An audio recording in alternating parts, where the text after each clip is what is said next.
Good morning. Hi, Journeyers. I'm Rick Diamond. I'm the pastor of Journey Imperfect Faith Community in Austin, Texas. And I'm glad to greet you and say hi and welcome wherever you are sheltering, wherever you are waiting. We're doing a series on waiting starting today.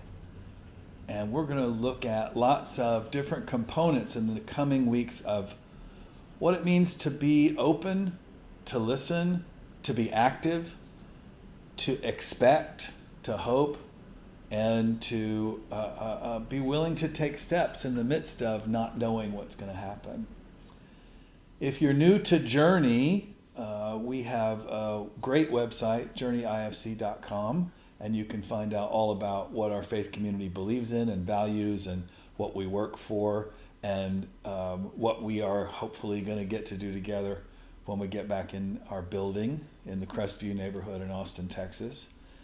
This is a time when people are feeling uncertain financially and otherwise, and Journey is not here to take your money or make you feel less secure.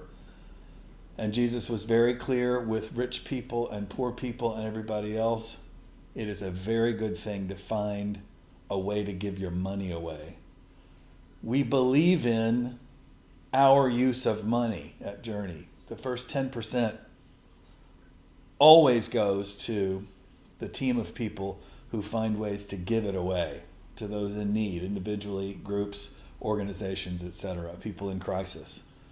So I encourage you to give financially, and there's a button to push on our website, and I want you to be willing to. I welcome you to be creative in the way that you think about giving time, energy, money, etc. And in the coming weeks, we're going to have more opportunities for us as a faith community to give our gifts, not just financially, but other ways, while this pandemic does whatever the hell it's doing that we're all experiencing. Waiting is very clearly biblical. And when I say biblical, I just mean that the Jewish and Christian scriptures deal with the issue of waiting and being still as being connected to trusting that what I'm experiencing and what's going on inside of me and around me in my immediate circumstance is not all there is. And that God is big, and that truth is big, and that love is big, and that I can trust something other than just my immediate, as we've said in the last few weeks, the tyranny of the immediate to tell me what matters. So you are welcome in this digital video space. Leave comments, say hi. You're part of many, many people who love you, love God, love the world. We're going to do some waiting together. First thing to do is take a breath. Taking a breath and holding it and being still is an act of trust. By the way, you're not making yourself breathe and you're not making your own heartbeat. Those things are happening simply because you're alive. And so just trust that for a second or two.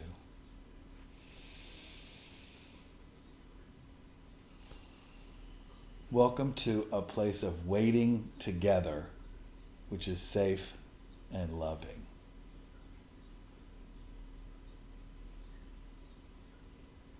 When I was a little boy and I would plant something in the ground, at first I thought it would grow very fast and I'd be able to see something come up in just a few minutes. But as I grew very slowly, I realized that plants grow very slowly too. So little by little, I learned to wait. And waiting is such an important thing to learn to do. Let's think of something to do while we're waiting for something new to do. Let's try to think up a song while we're waiting that's liberating and will be true to you. Let's think of something to do while we're waiting till something's through. You know it's really all right. In fact, it's downright quite bright to think of something to do that's specific for you. Let's think of something to do while we're waiting. The fish can have their food while they're waiting.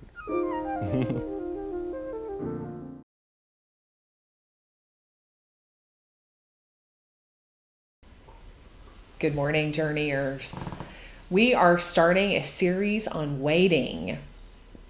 The term waiting for me makes me think of what Irish teacher and poet John O'Donohue calls living in a threshold space. One of my favorite John O'Donohue conversations was with Krista Tippett on her On Being podcast, where he talks a lot about this, and I commend that to you if you have not listened to it. But what stands out for me, I haven't listened to that conversation in a couple of years, and I still remember him talking about the whole purpose of a threshold space is that however long it lasts, when we leave that space, we're supposed to leave behind the things that no longer worked for us before we entered the space. So in his book, To Bless the Space Between Us, which I'm going to read some excerpts from this book this morning, we're going to include these excerpts in an email to you all early this week. So if you want to read this on your own, we invite you to do that and we'll send you the email. So he calls a threshold space not a simple boundary. It is a frontier that divides two different territories, rhythms, and atmospheres. This frontier cannot be crossed without the heart being passionately engaged and woken up. And in this space, there's a great complexity of emotion, confusion, fear, excitement, sadness, and hope.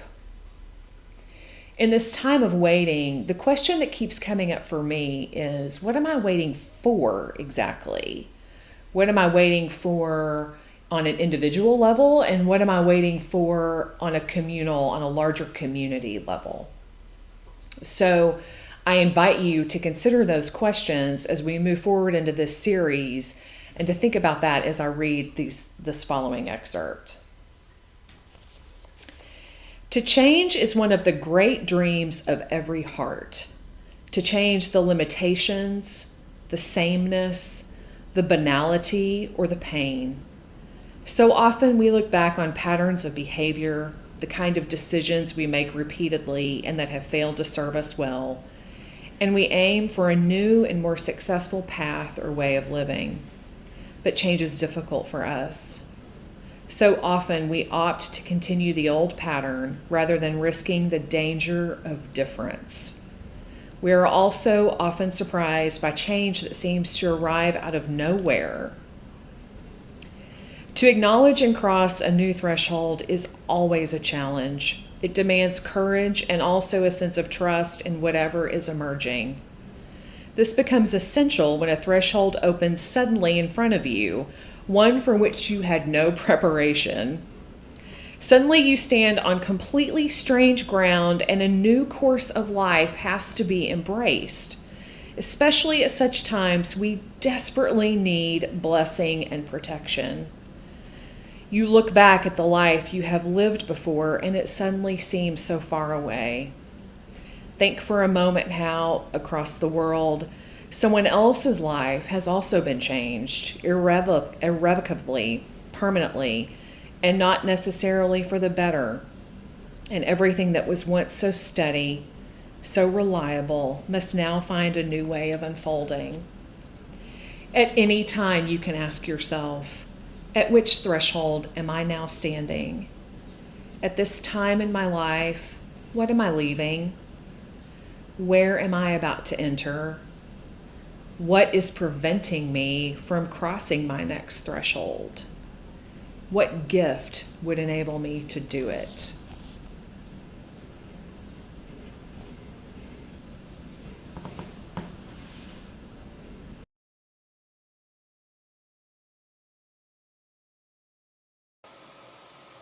Hi, I am Karen Sprouse, and I'm a visiting journeyer.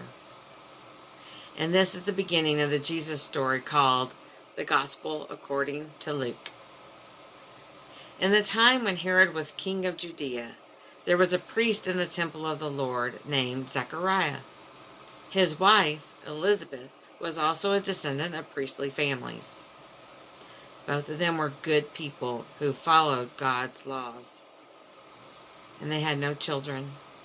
Elizabeth had not been able to conceive a baby within her womb, and they were very old.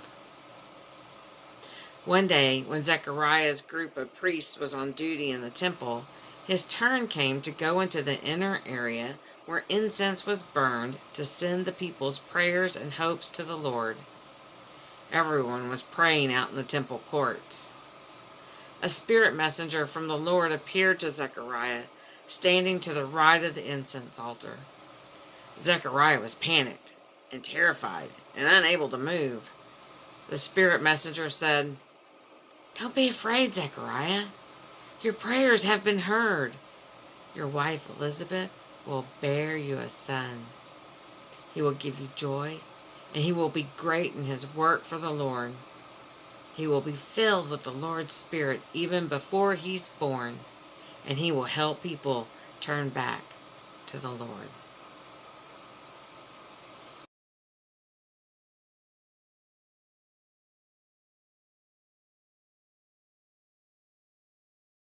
I am here with my very dear friend, Brooke Stage, who now lives somewhere far away with her husband and children, who we miss terribly. They were journeyers for how long?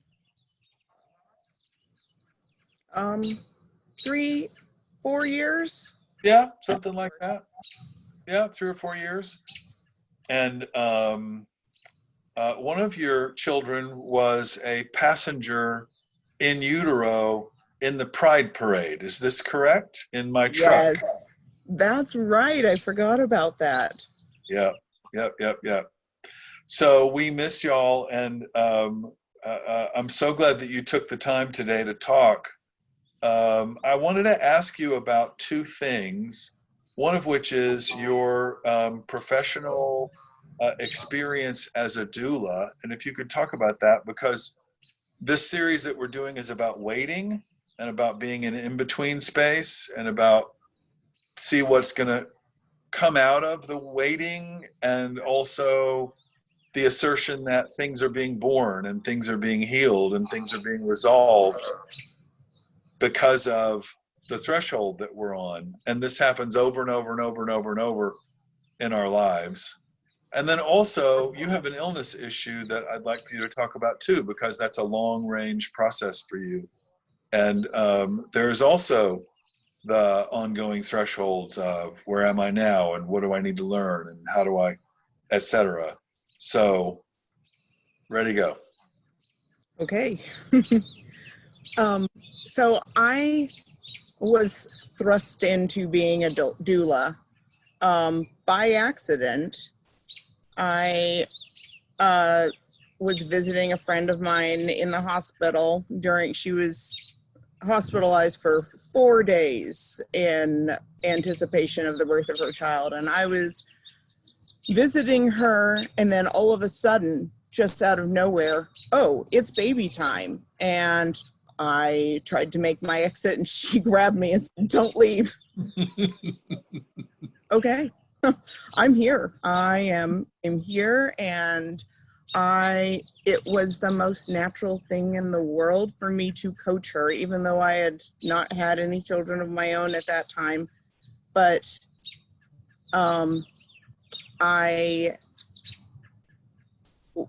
was pulled into the whole process, and it seemed like the most natural thing in the world for me to be standing there telling her, your body can do this. You can do this. This is happening, and it's going to be okay. All right. So over the next 4 years, I was a doula. I had 2 children of my own at a couple different points in there. But I began to realize that the thing that I was called to do within the doula world is to be with women whose births had not gone as they expected or hoped. I began to be a bereavement doula. And I started taking exclusively clients who were expecting a loss. Mm-hmm. And working with the clients after their loss. Mm-hmm. So I was a bereavement and postpartum doula, and that was not what I expected for myself. I thought, well, it was a complete shock to me because in general, I'm not okay with uncertainty. I like answers. I like clear-cut boundaries of, this is what is real, and this is what we know as a fact. And being in this world where nothing makes sense, where I'm with women who are expecting a baby and there's no real answers on what's gonna happen. Either a stillbirth is expected, or there are problems, with the baby that we don't know if the baby will survive. And so it didn't make sense to me that was where I was called. But it's funny, it's like the spirit changed me, worked in me,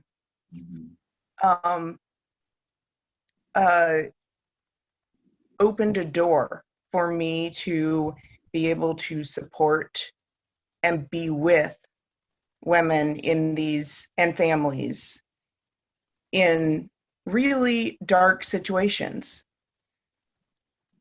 And I learned the ability to just sit with people and be with people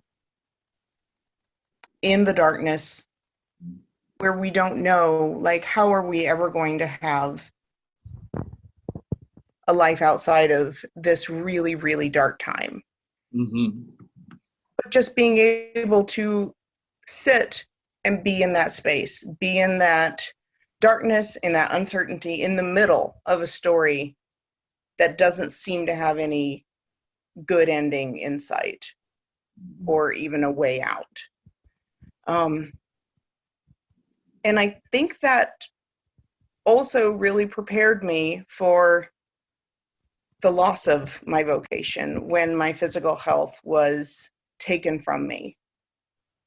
And then everything I thought I'd learned about who I was and how I was going to spend my life helping people was suddenly taken away from me just overnight. Late in the pregnancy with my second child, I started to become very ill with what was eventually diagnosed as severe systemic lupus. And then I went through I've spent 4 years trying different treatments, even chemotherapy, to try to figure out some way to stop this disease from killing me. Mm-hmm. And there have been ups and downs, and every time I feel like, oh, I finally figured it out. This is my treatment regimen, and this is how I'm going to stay relatively healthy and be able to survive for my children, then everything's flipped on its head again, and I have to practice the waiting and the being okay with being in uncertain times and not knowing what the way out is going to be, what it's going to look like.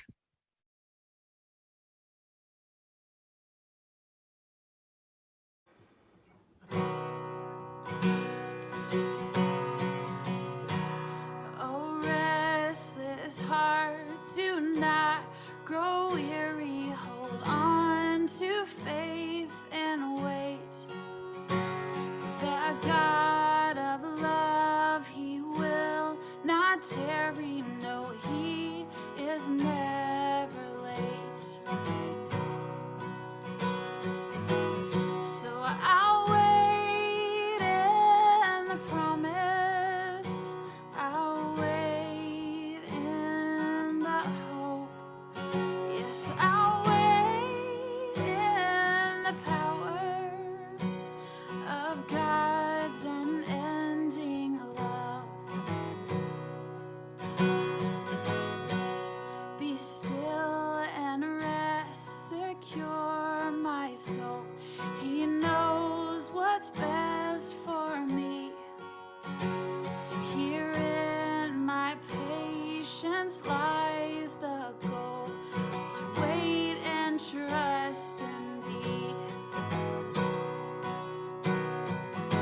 So I'll wait in the promise. I'll wait in the hope. Yes, I'll wait in the power of God's unending love. Even through my imperfections, His light is shining through. Though dim, I am still a reflection of His mercy and His truth. So I'll wait in the promise. I'll wait in the hope. Yes, I'll wait in the power of God's unending love. Of God's unending love. Of God's unending love.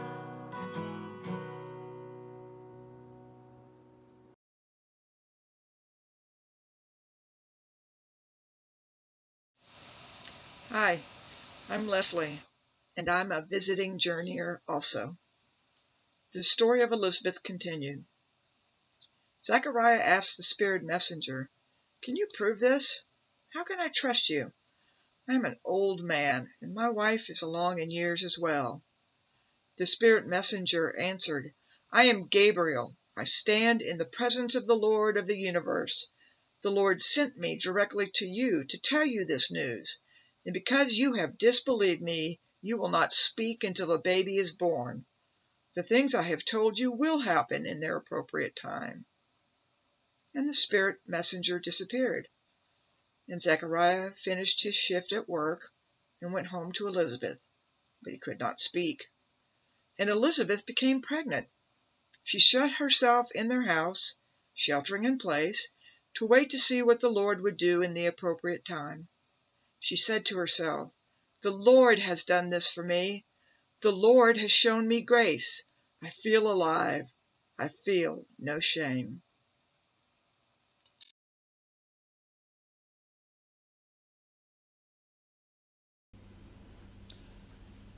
I love the Zechariah and Elizabeth story for lots of reasons. In Advent, the liturgical season leading up to Christmas, Advent just means something is coming or we're waiting for something.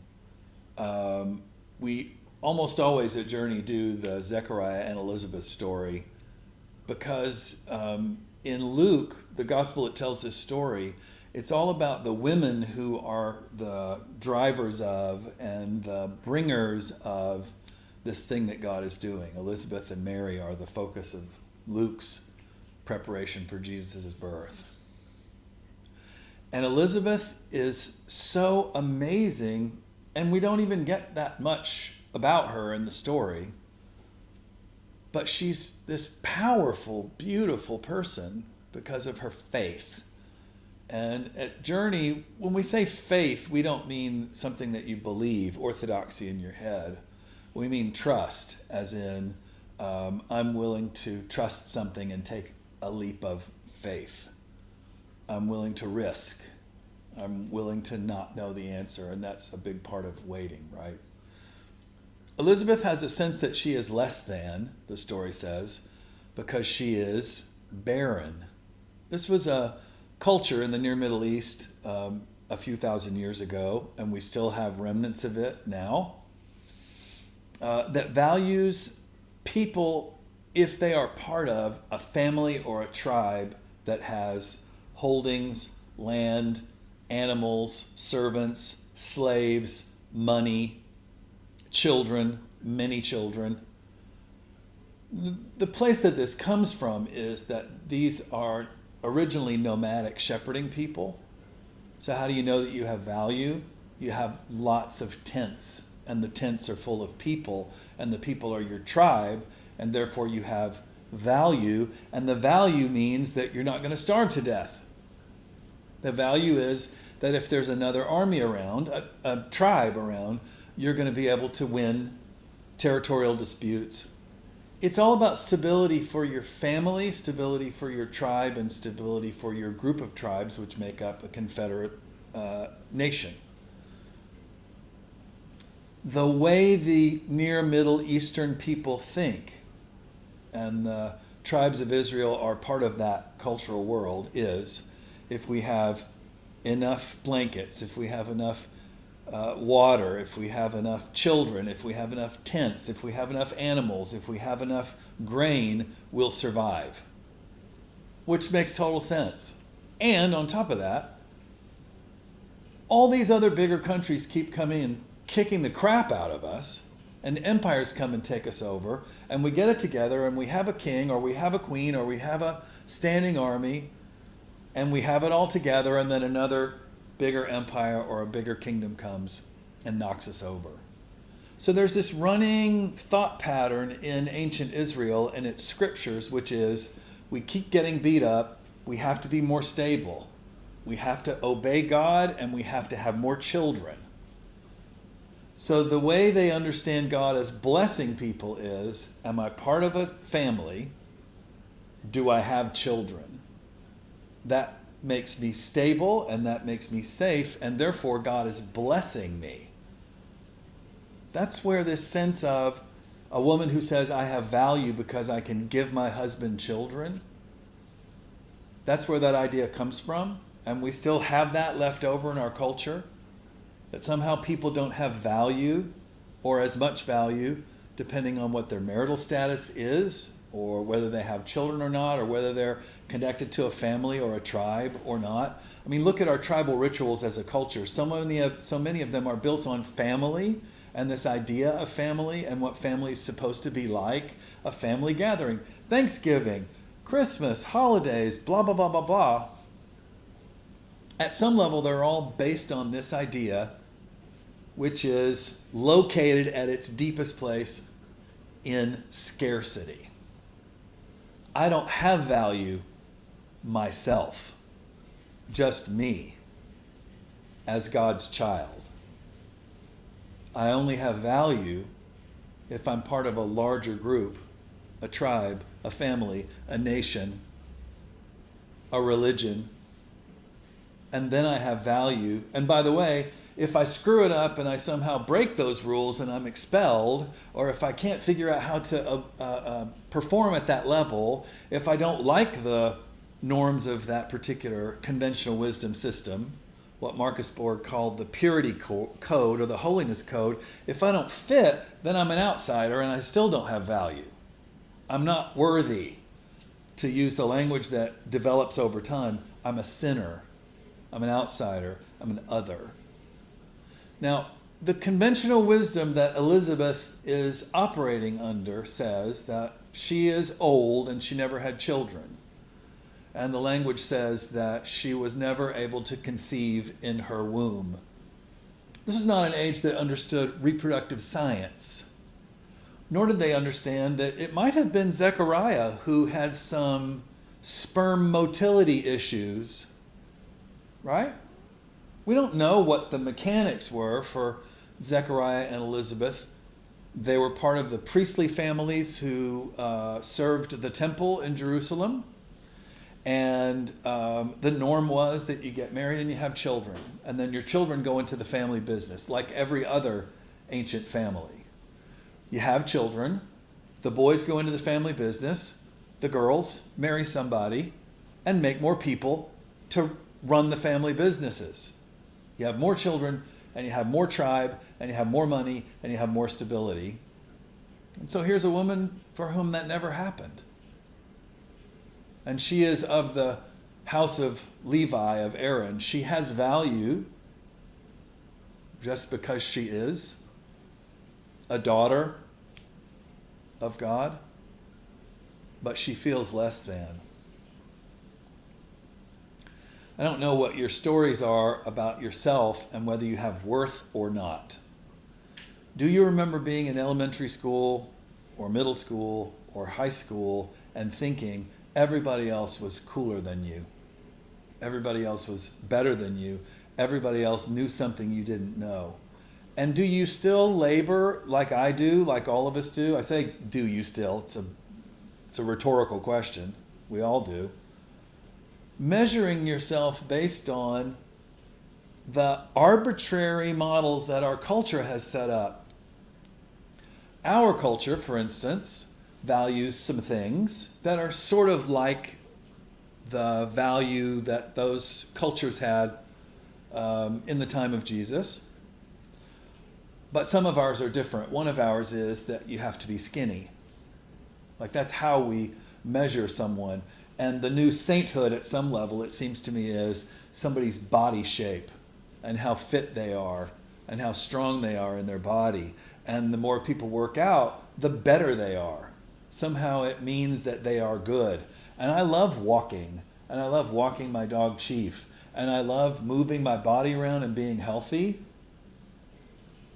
But I'm not an athlete. So I guess I'm less than. And I'm nearly 60 years old, and some parts of me are starting to kind of, not be so trim and not be so whatever. I guess that gives me less value. Maybe there's some things about your story that you're keeping alive from your childhood and that you see repeated in the culture, like our culture really values hard work. And a person has value based on how busy they are. Like, how you doing? Oh my God, I'm so busy. Oh, me too. We're complaining, but we're also like showing how much value we have by how busy we are and how much we're doing. Isn't it weird that in the pandemic, nobody gives a crap about that anymore? How busy are you? I've been kind of at home. Yeah. Does that make me lazy? Like, that's one of the great sins in our culture, is laziness. We don't know how to just rest. We think we're supposed to be doing something instead of just resting. Just resting. Maybe there are other stories about yourself that you're judging yourself on and that you have a story about, like Elizabeth did, based on the stories that she was told about herself and the culture that she was part of. And they might have to do with body image, as I was talking about before, or they might have to do with work. When at our men's retreats every year at Journey, when men get there, they're told, don't tell people what you do for a living. Just be a man among men. Don't talk about how much money you make or don't make. Don't talk about where you work or don't work. Don't even talk about your work at all. And men don't have anything to talk about after that. We're just stuck. I mean, what does a man talk about if he doesn't talk about his work? Because his value is connected to his work, or his lack of value is connected to his work. Maybe you have something about your body or your face or your hair or your butt or your hands or your speech impediment or your any other body part you want to talk about. Maybe you have a thing about your background or your singleness or marriedness or divorcedness or whether you have children or whether you don't. All of those things Jesus always said were completely meaningless. Always. And people had shame about, I'm a sinner, I'm an outsider, I'm a leper, I'm a prostitute, I'm a tax collector, I'm whatever. And he would just welcome them and say, no, that's not how God sees you. Please let that go. Please let that go. And that's what happens with Elizabeth. She sees herself as less than, and she lets it go. The story is that Zechariah is told by Gabriel, the angel, you and your wife are going to have a baby. And Zechariah says, how can that be? We're really, really old. And the angel, and I always imagine this in capital letters, I am Gabriel. I stand in the presence of the Lord Almighty. I'm telling you this is going to happen. It's going to happen. It'll happen when it's time. Now go home. Be with your wife. And he does. I don't know if she gets pregnant that day, but over time something happens as he reconnects with his wife. Something beautiful happens and she gets pregnant, and I guess now she's going to make big plans to get the nursery ready and all the other things that we do. You heard Brooke say earlier that when she became a doula, she felt called, strangely against her own expectations, to be a doula for women with problematic pregnancies or women who would lose their baby, women and men who would lose their baby. She said, you can't know what's going to happen. So Elizabeth does a beautiful thing.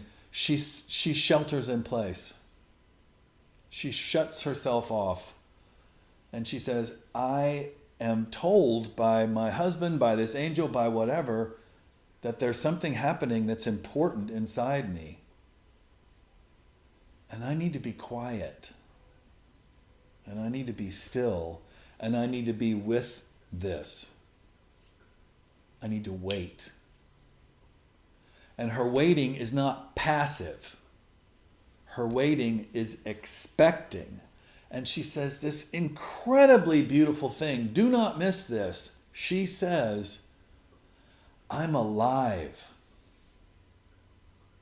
I am here. That thing where she says, the Lord has taken away my shame. Do you understand what that means? The story I had about myself is removed The expectation about who I could and couldn't be is irrelevant. I promise you, brothers and sisters, journeyers here and beyond, God is ready to say to you, your story is irrelevant. The limitations you've written about yourself, I'm not interested in the least.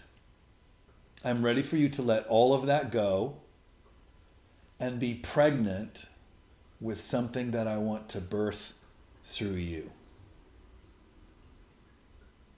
That's waiting with expectation as opposed to just waiting. When is this? I mean, you know how children are, right? When do we get there? When is this going to be over? And that's perfectly understandable during something as bizarre and weird and scary and genuinely unknowable as this pandemic. But this is just a supercharged version of life all the time, every day.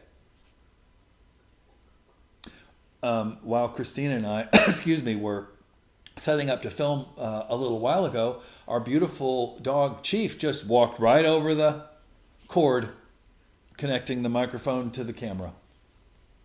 That was not in the plan. Chief is a beautiful moment all the time of God's unexpected grace. We're just sitting and watching TV, and all of a sudden, Chief will go, "Boo! Boo!" And I guess the Amazon people brought something to the door. I think that this pregnancy that Elizabeth experiences is like Chief walking over the cord of her limitations for herself. Her expectation for who she could and couldn't be, whether she was beautiful, powerful, meaningful, valuable. She is. And she begins to see herself differently. And part of it is because she doesn't know what's going to happen. By the way, her son will grow up, and it's like, I guess he's going to be a priest in the temple like his father. Isn't that the deal? And he doesn't. He goes rogue, and he ends up out in the desert as a rabbi and becomes this great teacher, and then gets executed because of his social criticism, his commentary as a prophet, his reforms. Well, that wasn't what she expected. Okay.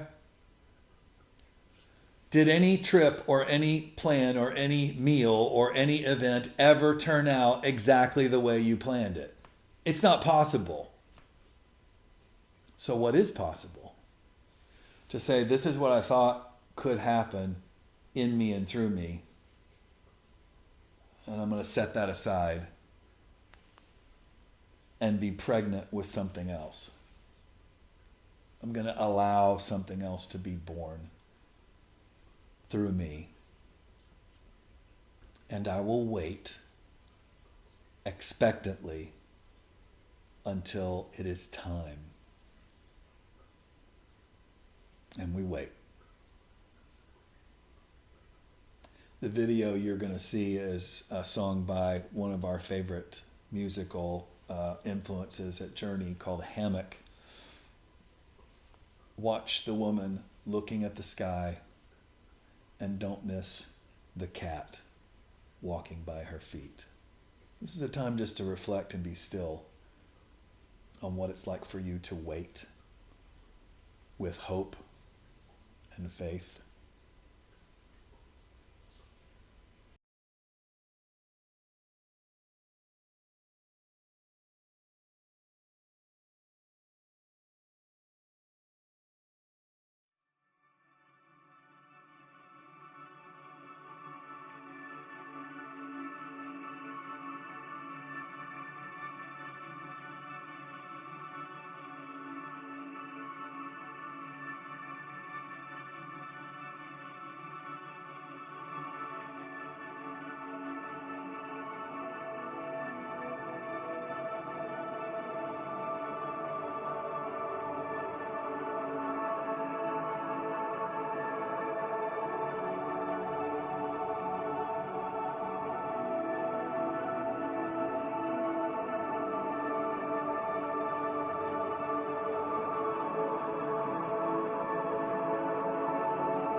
Good morning. I'm Stephen, and I'm a journeyer. Today, we send you from this gathering, even if you stay where you are. We send you out into the world to wait, but also to act. We send you out to be active and engaged, alive, even if it may seem that you aren't doing anything.